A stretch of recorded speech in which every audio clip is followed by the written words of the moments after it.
starting. Great. Oh, here's Pat. Still trying to get my screen set up. Panelist.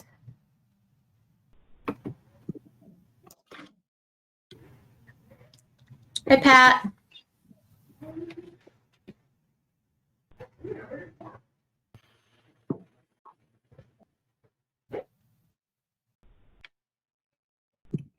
We did not get David Smith, and Barry is not available as well. Is that correct? Barry said he was not available. David Smith, I haven't heard from him in the last couple of days, unless he wasn't able to come. Okay.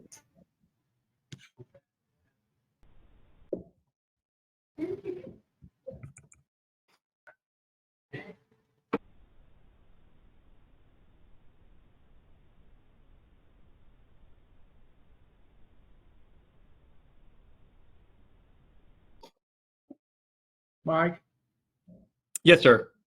this is Pat Sheehan. Can you see me? I can't see you, but I can hear you. Okay. You might have there's a camera icon. It should be down at the bottom if you're on your laptop or computer. Okay. I need to turn it on. Okay. Yes, sir.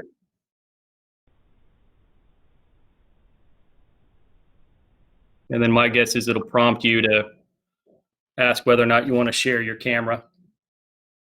Yeah. And assuming you do, there you go. Now you're coming up. Although I think we've lost, hey, Pat. I think we may have lost Becky. There's Becky coming back.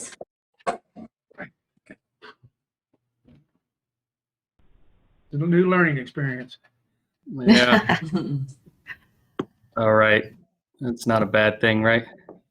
Right.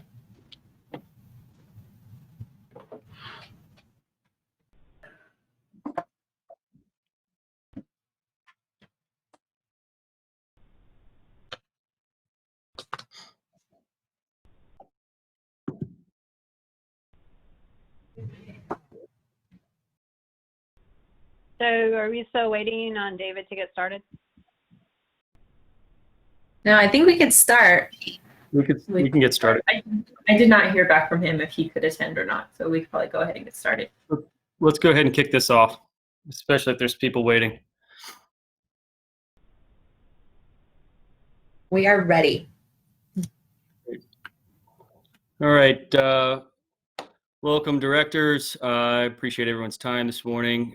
We are going to get kicked off with a roll call. I'm going to call your name in order as they appear on my screen. And if you could just, for the record, let everybody know you're here. Rebecca?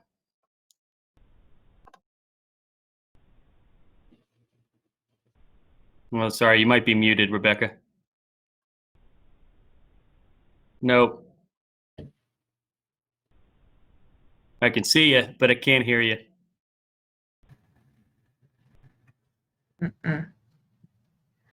If you look in your bottom right-hand corner, there's a little settings wheel, Rebecca, and normally there's an audio settings option that may allow you to switch out your audio.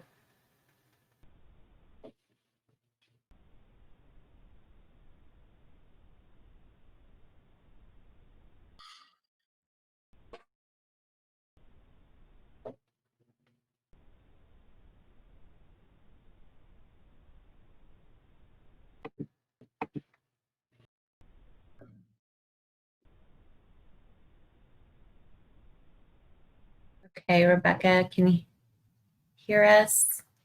Okay, can you hear me now? Yeah, there we go. Okay. Okay. Well, I'm here.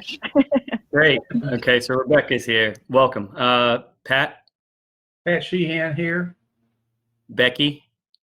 Becky's here. Hey, Becky. Susan? Yes, here.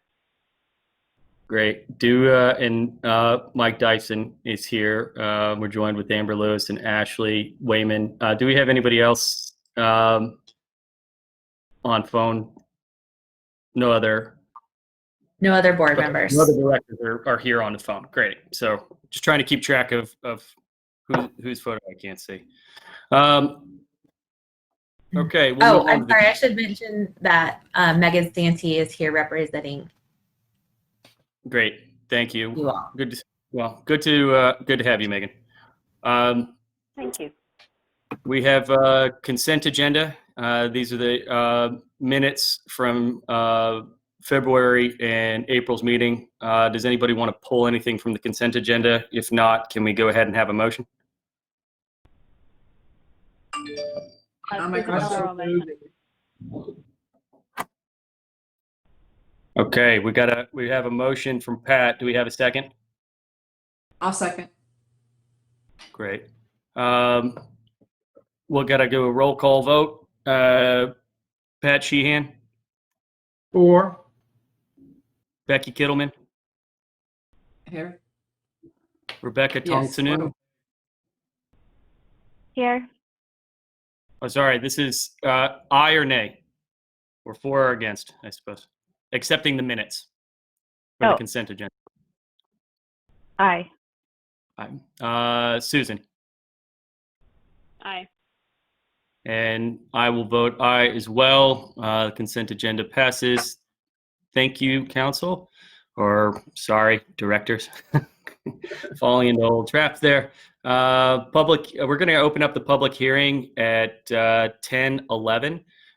This is on Rollingwood Community Development Corporation. Sorry, I'm trying to get it pulled up entirely on my screen. There we go. Emergency Relief Grant Program and Resolution 2020-05-28-04 approving of the distribution of an amount not to exceed $100,000 for local businesses who need to be able to retain and or train their employees during this COVID-19 pandemic and national disaster. Is there anybody, well, I guess the better way to put that is if there's anyone in the gallery that wants to speak during this public hearing, if you're coming in from your PC or laptop, at the bottom of your screen, there's a little hand icon. If you click that to raise your hand, either Amber or Ashley will make note of it and will promote you to a panelist for you to speak. If you're on your iPad or iPhone or some other mobile device, there you'll see a menu. It's three little dots. Click the three little dots, pull that up. You should still see the hand icon, and it's the same operation. Amber, Ashley, do we have anybody with a raised hand in the gallery? Does it appear that we have anybody in the gallery? We have Leslie Bassman in the gallery. Great. Hey, glad to have you, Leslie. Okay. Well, I'll tell you what. I'll give it a countdown. If we don't have anybody in the next, let's say, 5, 4, 3, 2, 1. Any hands? Any newcomers? No. Great. Okay. Well, in that case, we'll close the public hearing at 10:13.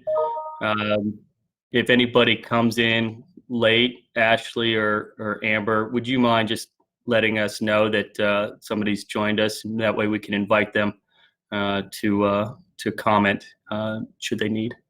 With that, we'll move on to the regular agenda: presentation, discussion, and possible action on a Rollingwood Community Development Corporation COVID-19 Emergency Relief Grant Program and Resolution 2020-05-28-04 approving of the distribution of an amount not to exceed $100,000 for local businesses who need to be able to retain and or train their employees during this COVID-19 pandemic and national disaster. Directors, this is the resolution. We've had several hearings on this as we're required to do. As you probably remember, council is in support of this project. The very capable hands of our attorney, the attorneys at Denton Navarro. I suspect, Megan, you probably did a lot of heavy lifting on here. I'll give Charlie maybe a little tip of the hat. But this is what the resolution is looking like. I suspect I'm sure we've all seen it before.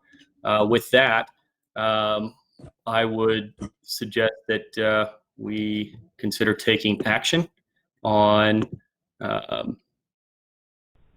adopting this resolution.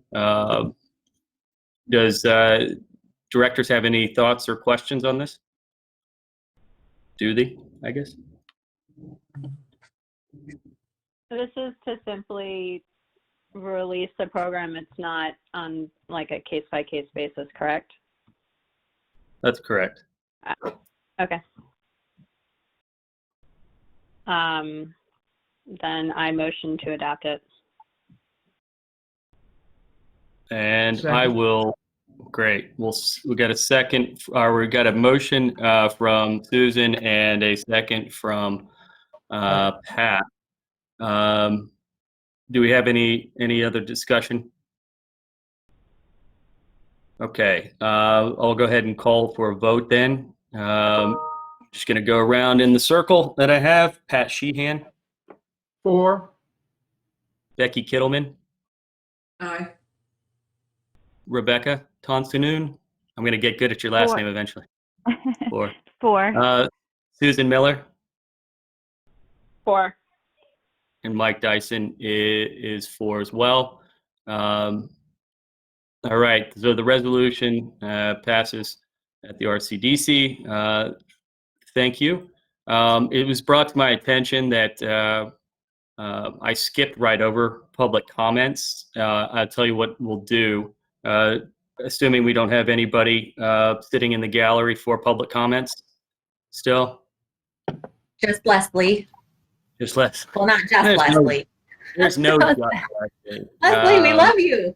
Yeah. Well, I'll tell you what.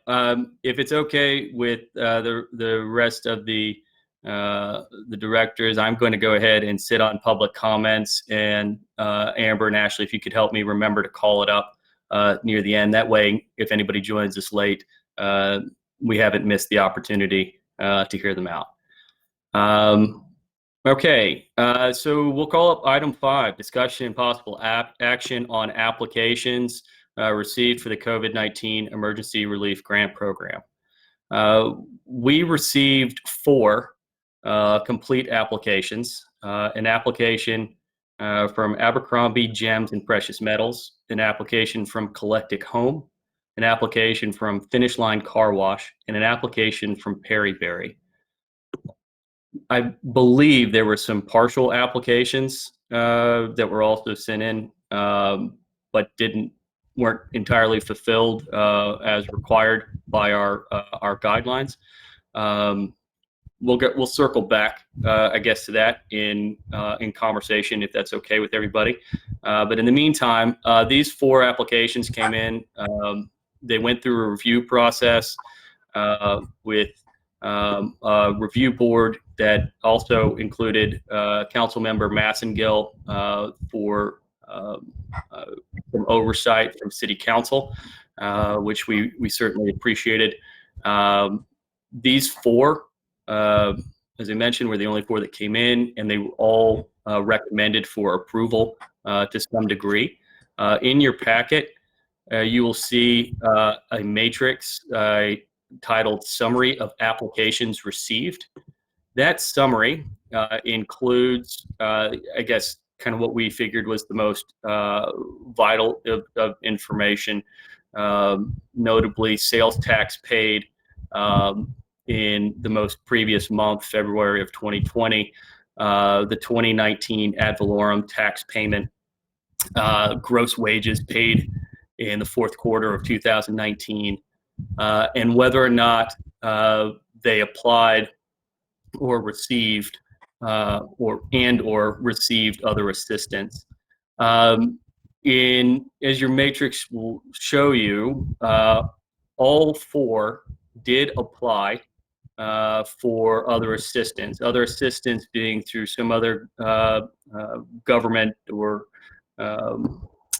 whether federal or state program. In 2 instances, monies were received, and I believe those instances were actually PPP, if memory serves. And in the other 2, for Frontline and Perryberry, there were applications but no assistance was received. So considering that, the committee suggested and recommended that for the 2 outfits that received assistance otherwise, that we provide for $1,500 for sanitation and PPE, as well as not just the acquisition of those items, but hopefully some proper training on how to use them so that they can get their shops safely opened back up for commercial traffic, I suppose. For the 2 that did not receive any additional assistance, the recommendation was for the full amount, $9,999. I guess sounds a lot better than $10,000, which is where we have our cap.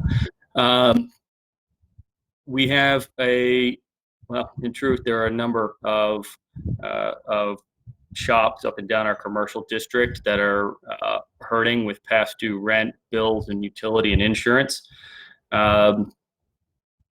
Before we go too deep into this, I would like to give us a little bit of context too on kind of what the city and other cities in the county are pushing on the county for. The county got a distribution of $61 million directly from the U.S. Treasury with guidelines for assistance aimed at both county and small cities. TML reports that there are approximately 3,500 cities across the state of Texas, or at least that they represent across the state of Texas, and approximately 55 of those are the only ones that don't have any kind of guidance from the county on how those CARES Act funds are going to be designated. Now, why does that make a difference for us as an EDC and as a city? In short, those monies were sent from the U.S. Treasury with the intent of trickling down to our local businesses and residents to help support them. So it's our sincere hope that the county is going to take note of this and remedy the fact that the city of Rollingwood and the other 20 cities, small cities in the county of Travis, are some of the only ones in the entire state of Texas that don't have any guidance or access to those funds. And as demonstrated here, I actually think this is a very small sampling of our businesses in our district that are actually suffering in a meaningful way. With that, why does that make a difference to us today? My hope is that those monies will come down and we'll be able, as a city, to start providing a phase 2 or some kind of matching program that will provide for additional support as all these businesses, all of our local businesses, try to stabilize and adjust to what appears to be a new level of reality. Okay, enough with my diatribe. Leslie, I hope you picked up on all of that and can help us get that message out as this is impacting real people. And unlike the county, we were able to act quickly to get these funds in the hands of people that need them. Little harsh, but sometimes you have to be to get the message across. In any case, guys, appreciate the patience with my diatribe. In the meantime, you have 4 applications in front of you that have been recommended. Is there any thoughts, questions, or concerns that the directors have with regards to these applications? And I'm happy to take them one by one, or however you guys want to do it. This is Susan Miller. So I went through the Dropbox for all the applications, and I don't know if it just hasn't all been posted, but it didn't appear, at least on what was provided, that every application was necessarily complete. Okay. So, Do you recall what materials specifically were missing? I think Ashley threw in the incomplete application as well as the complete ones. Is that right, Ashley? It should be the 4 that applied, and then we have one late application that was in its own folder. They did have all of their documents attached in the the page that I had, the documents I had thrown in the Dropbox. If any documents are missing, though, I'm happy to look at it. Okay. So just to be clear, Susan, when we were going through the review process, we were pretty meticulous about making sure that all the right documentation was there. The reason being, obviously, you know, I don't want to say strings are attached, but they are, right? And you can't get through the first hurdles, and then if you don't perform under the terms of the grant program, then the monies have to be returned, right? So we're trying to be rigid with that, and in truth, that's pretty good training wheels for when, and hopefully a matter of when, not if, those CARES Act funds also come down to the city level for aid. Right. I guess I was also surprised by the 2 groups that applied and didn't get the PPP loan. And I was curious if that was a function of the date that they applied for the loan, given that there was kind of a second wave for most groups that got the first, 8 weeks ago, many groups got denied, but within the past 4 weeks, a lot of groups have gotten access. So I didn't see, I'm just scanning a date on their application. Yeah, and the short answer to that is I don't know that any of us on our side know why. I don't know that we'd be able to determine why they were denied, and whether it was a denial from as a result of the banking institution that they went through, whether it was a denial,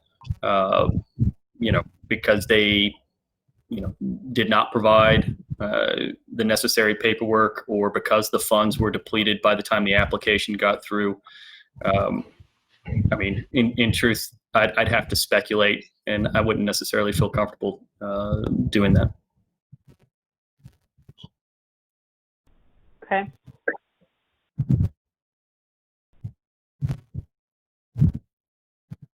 There were And some. How is the grant? I'm also surprised at the lack of businesses that applied. So I was just curious as to how it was communicated to them that this was available. Yeah, truthfully, me too. I know there are a lot more than 4 businesses that are getting that are hurt out there. So how did we put this out? This was covered in the Picayune. Thank you, Leslie. This was also, I believe, covered by Community Impact. We put it out through our social media channels, and gosh, Amber, help me out. Where else? There were obviously public notices. I do not believe anybody went door to door calling the businesses. Maybe we could have done that. It'd been a pretty significant undertaking, but certainly we relied on the traditional media, our social media outlets, and then pretty heavy word of mouth. So I know for my part, I have a fair amount of conversations with folks in our business district, folks around our town, as well as neighboring cities. So the hope that, and we talked to Westlake Chamber about the same. So I don't know. I guess the best way to put it, I'd sum it up, not to be flip about it, but kind of through the usual suspects was the best approach. And that's why I say as well, obviously we've designated more funds. My sincere hope is that more monies will come down. We're not through this. I hope that's not lost on anybody. We've been logging away for a while, and there's a psychological impact, I suppose, to that.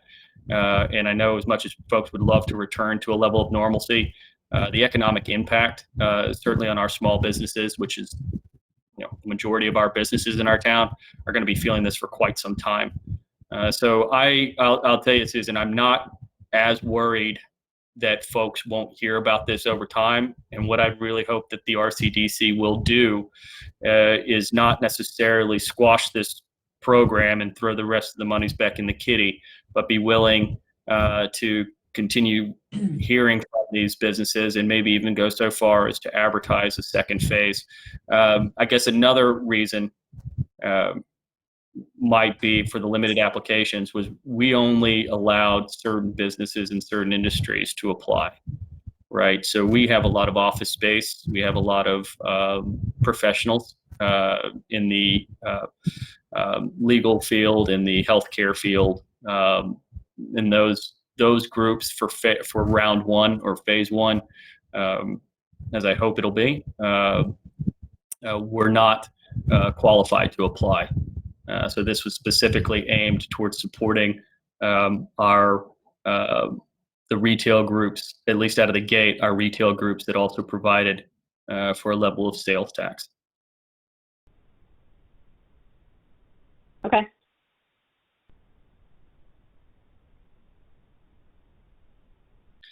All right. Well, council, or sorry, it's going to happen all morning, guys. I'm sorry for that. Directors, how do you feel about wanting to handle this? Are there any additional thoughts, questions on how the subcommittee arrived at these recommendations? Do you guys want to make suggest adjustments to the recommendations? This is a wide open forum.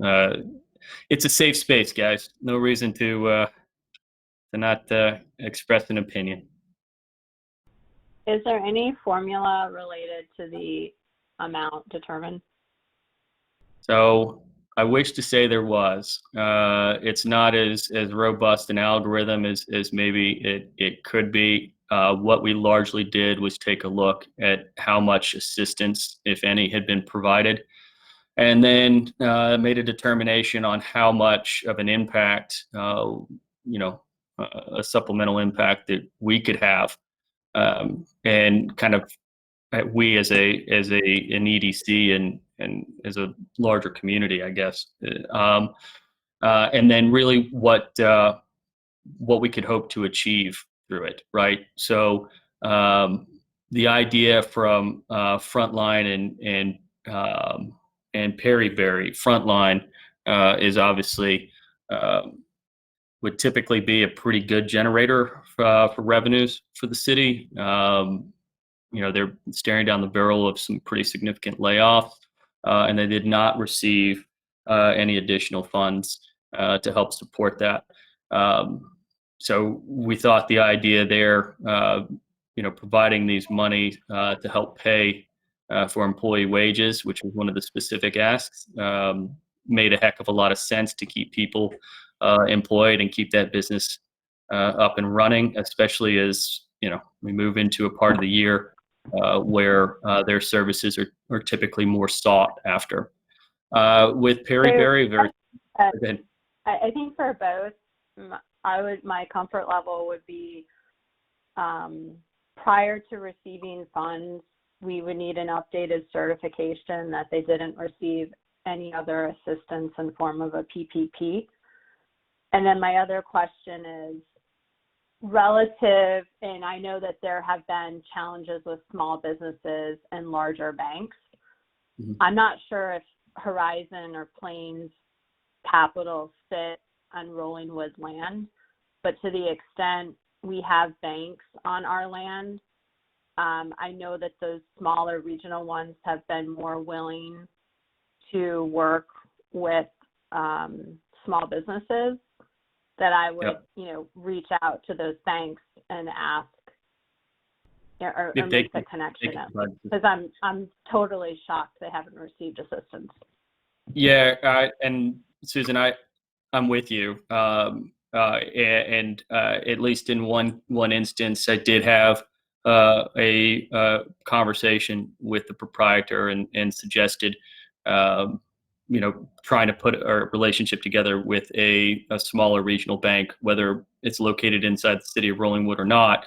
But in that instance, I mean, You're absolutely right. We can't necessarily force or, or maybe I guess we could give a call up to a bank and ask them to take on a new client. But a large part of that, certainly with the level of uncertainty with the PPP money, that was kind of that front line of assistance. That was most banks, if not all banks, all banks that I'm aware of anyway, had really, if they were engaging in that program, were really limiting their engagement to existing clients. So it's entirely possible that these outfits reach out to other banks. I've heard differently, and the reason for my Okay. questioning and concern is that if we're capped at $100,000 and we're writing $10,000 checks, that's to 10 businesses. If we're writing $1,500 checks, that's to 66 businesses. So given that this is a first wave and that the applicant pool was so slim, I want us to be conscious of releasing funds and, limiting it for future applicants. So just being prudent on, if our threshold is have they received it or not, I'd like to understand better, first have an updated certification. So for example, it looks like the frontline application was signed in April, and there was a big wave of PPP funds being returned since then, and a lot more had been released and distributed in May. So, and I guess just knowing that we have a lot more businesses enrolling with, I just don't want to be too quick to kind of get rid of all the grant money too soon. Yeah, I think that's a really fair consideration. And again, that's why I would say it was a committee recommendation on these funds. So I don't know if we can. I assume we can. I don't think there shouldn't be a procedural problem with asking for an updated certification. Would there be?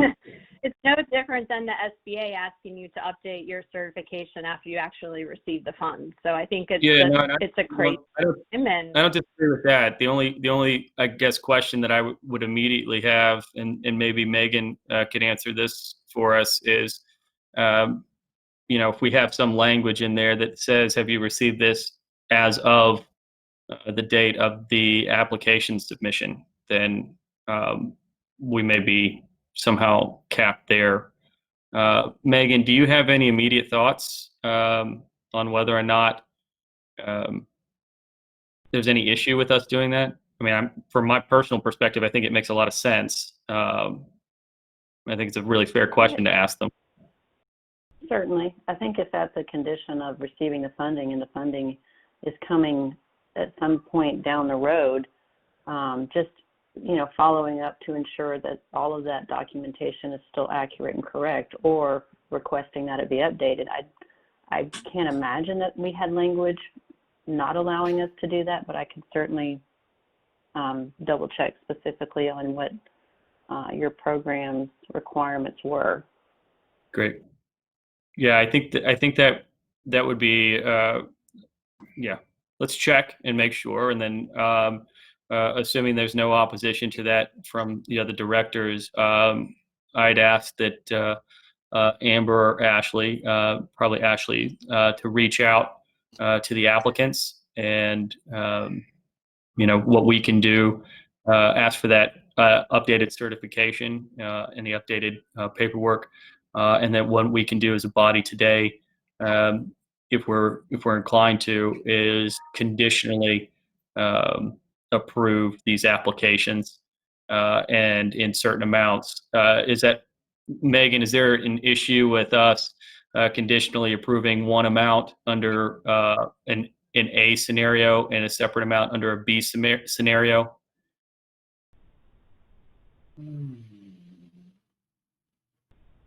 Let me think on that. I certainly think you can make conditional approval. And so I guess please elaborate on the distinction between if they did submit applications or if they did need to update their certifications. Yeah. So I guess Maybe a different amount? the way it plays out in my head and Susan or anybody else, if it's different in yours, please feel free to step in.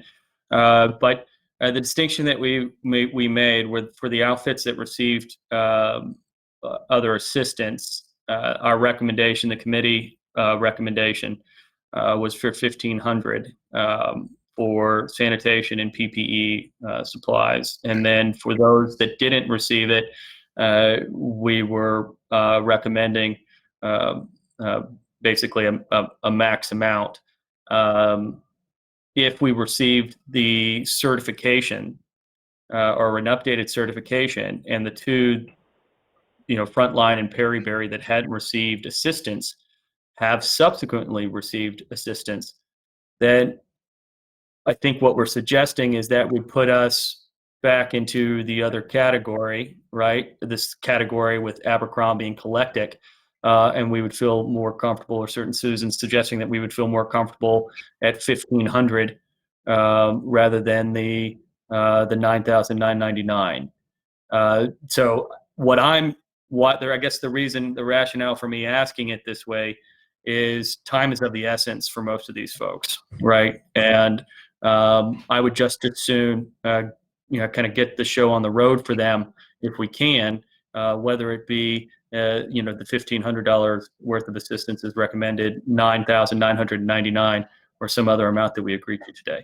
So what I'm asking, Megan, is do we have to come back as a body, or can we agree that if certification and updated certification yields the same as we've already seen, right? Basically no assistance. That's a scenario A, and under scenario A, we're funding X amount. And if we update it and they have received other assistance, then we're offering instead a Y amount. Do we have to come back and make that distinction, or can we do that now? I think you can do that now in one motion. Okay. And Susan, did I properly encompass your thought process there? Yes. So Great. I am all for a minimum relief amount for those that complete the proper paperwork to cover sanitation and PPE for employees. And, to the extent we provide beyond that amount, we need to learn more information. Great. Certainly valid part of the conversation, without question. Pat, Becky, Rebecca, do you guys have any thoughts there, one way or another? I agree with what y'all are saying. Got it. Mike, I think, this is Pat. I would think, Hey, Pat. time is of the essence with these small businesses that,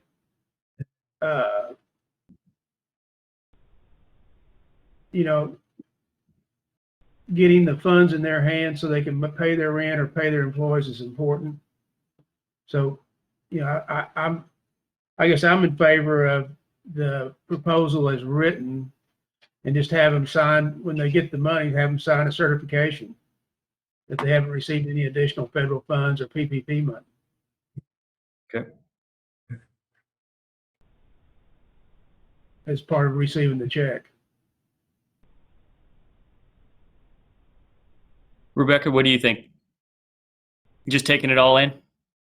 Yeah, I mean, nothing additional from me. I mean, I'm all in favor of getting them the money as quickly as possible also, so that they can pay whatever they need to pay and get people back employed. Great. Well, I'll tell you what then, maybe I can venture out on a limb and offer a motion. You guys can decide whether or not it makes a level of sense, and then we can open it back up to discussion. I move to approve the applications from Abercrombie Gems and Precious Metals, Collectic Home, Frontline Car Wash, and Perryberry in the amounts recommended by the subcommittee. More specifically, Abercrombie Gems in the amount of $1,500 for sanitation and PPE for employees. Collectic Home, $1,500 to pay for sanitation and PPE for employees. Frontline Car Wash in the amount of $9,999 to pay for employee wages. Perry Berry in the amount of $9,999 for past due rent, bills, utilities, and insurance. With the caveat that Frontline and all four organizations need to provide an updated certification. And in the event that Frontline Car Wash or Perry Berry have received other assistance, that those amounts of $9,999 respectively be reduced to $1,500.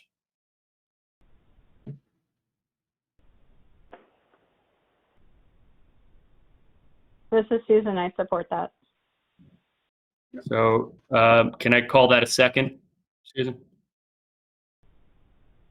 We Yes. have probably the longest motion on record for me anyway that I've heard. And we have a second from Susan Miller. Directors, what do you think? Do we have any additional thoughts or questions on this? No. If not, then can I ask for the vote? I'll start with Pat Sheehan, 4, Becky Kittleman, 4, Rebecca Tongsonoon, 4. Susan Miller, 4. and Mike Dyson is 4 as well. Thanks to that. And again, guys, I just want to make sure that we're all thinking along the lines that this is phase 1, right? And what I hope that we can do is as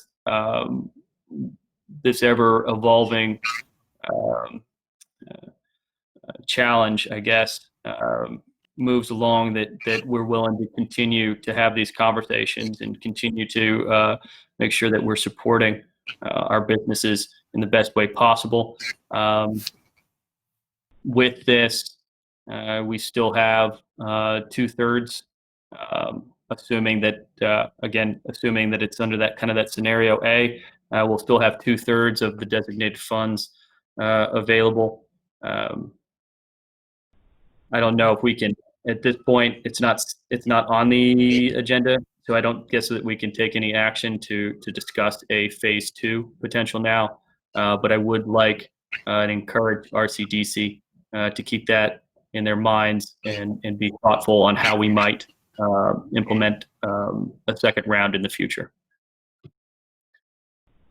Okay,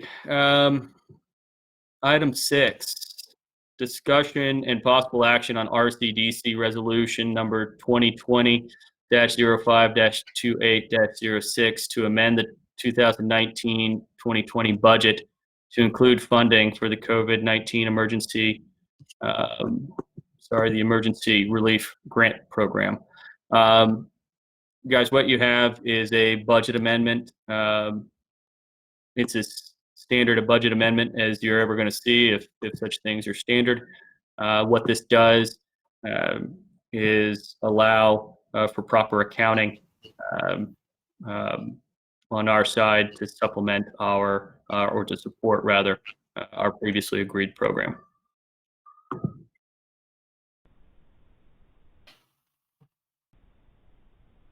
Can I get a motion, or do we have questions? I so move. We approve the budget amendment to incorporate the grant program for $100,000. Amber, Megan, do we need to specifically reference the resolution number in the motion? I don't think so. Great. You're in that on that case, item. I think that's good. okay, great. In that case, I'll second Pat's motion. And if there's no discussion, or is there discussion? if there's no discussion, I'll call for the vote. Pat Sheehan, 4, Becky Kittleman, 4, Rebecca Tongsonoon, 4. Susan Miller, 4. Mike Dyson is 4 as well. Okay, moving on to discussion on RCDC financials through the month of April 2020. Susan, you want to tackle this out of the gate, or we're gonna let somebody else do it?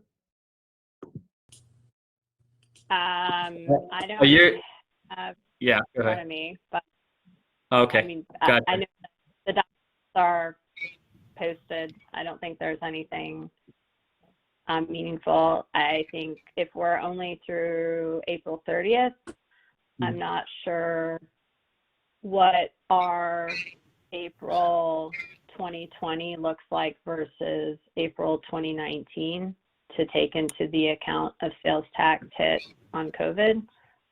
Right. My hope is that if Trader Joe's has been up, that will help us recover on the businesses that had to close, but I don't know that we have that data. So I know we have it for March, but I'm not sure if we have it from April. March data suggests exactly what you're hoping for. Trader Joe's has been a phenomenal anchor and really just a great, from a bottom line perspective, but just a great support of our community as they've always been. The short answer is their sales tax and our revenues are up as a result. And, obviously that doesn't indicate or suggest that our entire kind of local economy is doing okay. But in that one instance, thankfully by having that business here, it did not just insulate our bottom line, but actually slightly improve it. So. Now we'll see how it trends for April. Amber, we don't have those April numbers yet, do we? No, we don't. Okay. But I'll tell you what, let's make a point when you get, I know there's a ton of other stuff going on, but maybe check with Abel, make sure that that's on Abel's radar so that we can make sure we're charting how those finances look kind of at the micro level. You bet. Great. Okay, are there any other, I'm sorry, we lost Pat there, but are there any other thoughts or questions on our RCDC's financials?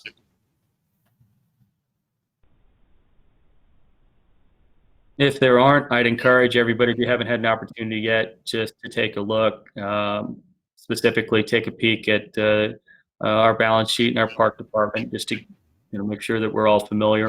The park department, obviously, as RCDC has the, gosh, I'm blanking on the name of the agreement, but our agreement with the city to provide, to pay for the support that the city provides to RCDC administratively. So most of those funds go to the park department or considered by the park department. All right, if there's no other questions on 7, I will fly back up to public comments. If there's anybody in the gallery wishing to comment publicly, just in case you didn't hear it earlier in the meeting, at the bottom of your screen for your laptop or a PC, there is a hand icon. If you click that to raise it, somebody on our side will know that you're wishing to speak and will call on you. If you're on a mobile device, there are 3 little dots in the lower right-hand corner. You click on that and it should provide the hand icon as well. And I will pause while we check to see if there's anybody waiting in the gallery. Leslie is in the gallery and there are no hands raised. No hands raised. Okay. Well, in that case, should we go ahead and move to adjourn the meeting? If there's no, well, I'll tell you what, actually, guys, before we do adjourn. I wanted to let everybody know, I was hoping that we'd have a few more people on the line, it has been an honor serving with you guys in this capacity. And my biggest hope joining RCDC years ago has been to really get a well-oiled machine up and running with some, fantastically qualified people who have that. I just wanted to let you guys know that considering the new circumstances in the world we have, my scheduling is such that it makes it really difficult for me to provide the level of time that this position deserves. I also think I'm a firm believer that new voices and new ideas are necessary. As I mentioned before, I've served in this capacity for 3 years, and I would love the opportunity to open this up for a new voice in our community to come on. Just so that everyone's aware, I'll be submitting my resignation from RCDC. I want to underscore to you guys that I will continue to be an asset if I'm at all needed. And my intent is probably to pop in on these meetings and sit quietly in the gallery while you guys continue to do the great work. Again, just it's been good. I regret having to do this, but the city and the community and you guys deserve somebody that can provide more time than I can at this point. So I'll submit my resignation to the city council probably for their June meeting. In the meantime, I will be encouraging somebody from our community, and I hope you guys all do the same, encouraging somebody from the community to put their application in and let them know that, the work that this EDC is doing makes a meaningful difference. And in truth, there's a heck of a lot more still to do. You got to get our commercial corridor up and running, guys. We've only got only 20% of our city's revenues. And if we don't bolster it, that puts 80% of the burden on the people owning property. That's a pretty heavy lopside when you're compared to most financially healthy communities. In any case, with that, if I'm allowed to, with that, encourage an adjournment or a motion to adjourn. Do we have that? A motion. I'll make a motion. Motion to adjourn from Becky. Do we have a second? I'll second it. Move a second. All in favor, Becky, Aye. 4. Rebecca, Aye. Pat, Aye. Susan, Aye. and I also move to adjourn. Thanks, everybody. You guys stay safe, and I hope you're able to get out and enjoy some of this sunshine. Thank you. All right. Bye, Bye. guys. Thank you. Thank you.